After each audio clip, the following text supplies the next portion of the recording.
Hey everybody, well, good morning. I wanted to talk to you about, I heard on the news, which I hardly listened to, but I was listening to it the other day, and they said there was a new report, a new research that has come out that says drinking 3 to 4 cups of coffee can actually be good for you.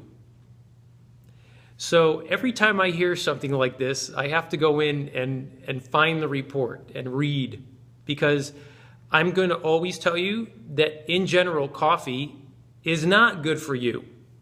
And we can talk about why. I'm not saying you have to stop drinking it, but we can't take at face value what we're hearing when they do things like this. So I actually went on, I have my laptop right here. So I'm just going to pull 2 little things out of this to give you a pause as to why you shouldn't take this at face value. So first of all, again, it said it was a new research study that just came out saying 3 to 4 cups of coffee are good for you and can prevent illness and disease, right? So then I read deeper. I got to get my glasses on here. And it says that these health researchers that put out this new research said they looked at more than 200 previous studies and linked coffee consumption to lower risk of premature death and cardiovascular disease, Parkinson's, depression, dementia, some cancers, type 2 diabetes, liver disease. And this was all published then in the British Medical Journal. Okay, so the first thing is that this isn't new research they did. All they did, and this happens a lot, by the way, is many times researchers will just say, oh, we're going to do a new research study. And what they do is they just go back and they find all the other research that was done on it, and they read through it and they go, oh, well, these people found this and these people found that. But you have no way to determine whether those studies were done well or if they were slanted towards actually proving, in this case, that there might be health benefits. Because remember that a lot of times the industry behind this, whether it's the coffee industry, the alcohol industry, the beef industry, the vegetable industry, the cereal industry and manufacturers, right? The grain manufacturers, all this kind of stuff, the dairy, the car manufacturers, the pharmaceutical manufacturers, they all do studies to say, hey, can you show us that this actually works to our benefit? That's why when you do research, it has to be from a research group that has no bias either way towards it being good or bad. They just go directly into it to look at what is actually going to be the outcome, good, bad, or indifferent. And that's the truth of what's going on.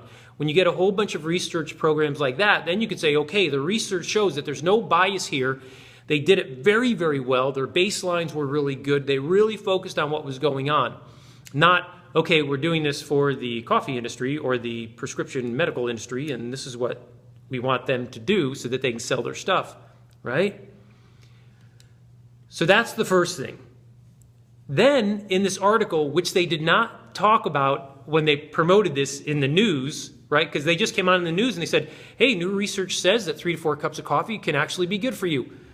They didn't tell you anything else. That's all they said. But they left out in this article where it says, but this news might not be strong enough to start a coffee habit, so to start drinking coffee. Why? Because it says a doctor from Johns Hopkins in Baltimore says there's no way to know, there is no way to know that coffee prevents chronic disease and reduces mortality because there are too many factors to weigh in what's going on with a person individually. There's no way.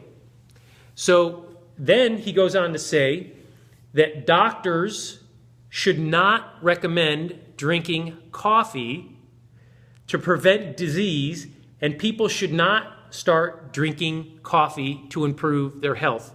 So if you just went by watching the morning news and reading the morning newspaper where the article said, hey, big news, guess what? 3 to 4 cups of coffee a day is actually good for you. Then you would go, oh, I feel so good about it. I don't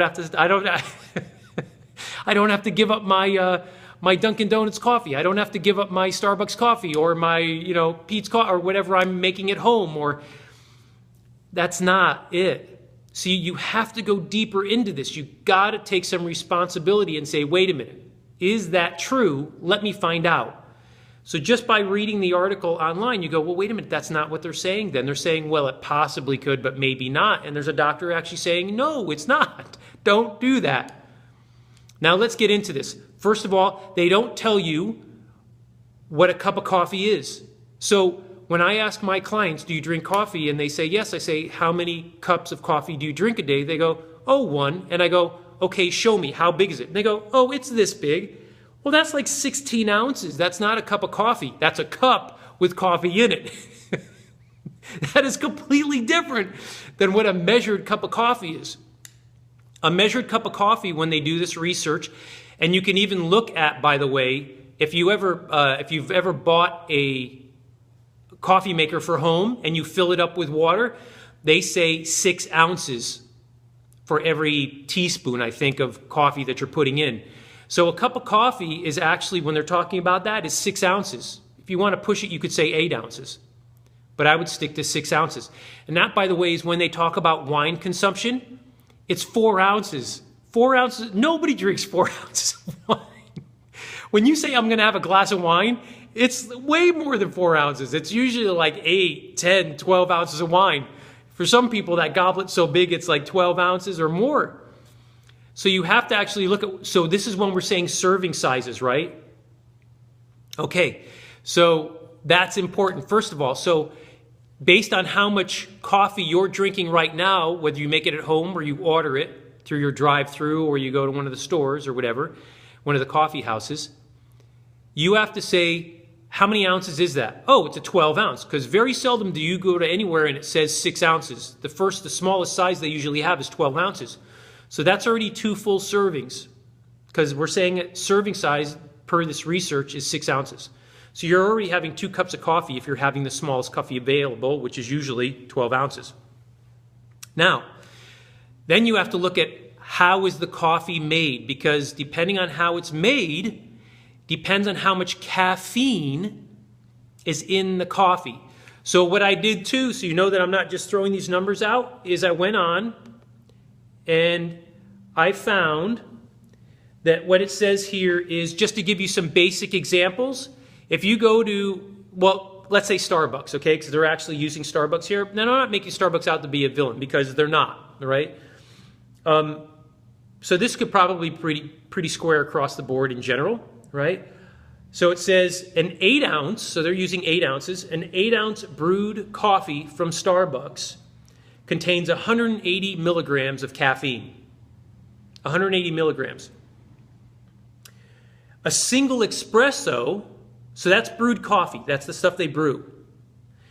If you get a shot of espresso or an espresso-based drink at 8 ounces, it has 75 milligrams. So right there it's telling you that a shot of espresso, the way it's made, because it's just that little shot of espresso that they force the water through, and then it comes out, right? It's only that ounce or 2 ounces, right? A single espresso, so a single shot, not a double shot. A single shot is 75 milligrams of caffeine. So if you do that, let me just get rid of this really quickly, Jennifer. Thank you. So a single shot of espresso has 75 milligrams as opposed, and then you would fill that with water. So if you get like an Americano, the rest is water.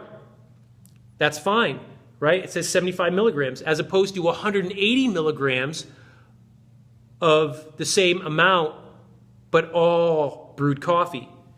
And then even decaf coffee contains 15 milligrams. So even if you're getting decaf, you're still getting caffeine. So you have to be aware of that. Now listen, most people, on average, I'm going to say, have more than that 1 12-ounce or 8-ounce cup of coffee. They'll have 2, so, or even more. So if you go and get a 16-ounce drip coffee, you're taking in 360 milligrams of caffeine. If you're getting that and you get people that like get a red eye, so they have a shot of espresso on top of that, you're adding in another 75 milligrams. If you're getting a 20-ounce drip coffee, you're taking in over 400 milligrams easy, right? So this is important to know how much caffeine and or coffee you're taking in, because coffee still has tannins in it also. Plus the way they're processing the coffee, there can be some chemicals that are involved in that. So I'm telling you right now, it affects your adrenals severely because of that caffeine, which causes hormonal issues. It causes digestive issues. You want to be really careful. And you have to understand something, that caffeine is a drug. They sell it over the counter, or do they sell it over the counter, or you got to get a prescription for it? I don't remember. But you can actually buy caffeine tablets. So this is a drug. That's why they say coffee is the most successful, or something like that, legalized drug there is. And it's highly addicting, or addictive. So you need to take that into consideration. And to give you an idea, right, because we think about our kids. I mean, kids are lining up at Starbucks all the time. I shouldn't use Starbucks. They're lining up at coffee houses. I have nothing against this, right? I'm just letting you know. But I see kids lining up in front of coffee houses to get their coffee now, or their frappuccinos, which have coffee in it, and all these other cafe drinks that you can get. You know, McDonald's has their own, and blah, blah, blah. And again, I'm just saying this is what's out there. You have to be careful. So a lot of the colas, all different kind of colas that I'm looking here, that were tested in a lab, are ranging at the low end to be on average about 33 milligrams and go up as high as about 48 milligrams. And then on the very lowest, there's some that don't have any, but most of them actually have quite a bit of caffeine. And this is what kids are drinking, not just adults. And if you're having, my gosh, think about it. When you have those big gulps or whatever, because these are based on 12 ounces. Well, people are drinking 32 ounces of soda sometimes, whether it's all at once in those big liter things or throughout the day. That is a huge amount. That's 4 times that. 12 times 4, right? So that's 48. They're drinking, and if you're drinking that big, those things are 32 plus ounces, plus maybe you're having a coffee or tea and all this other thing.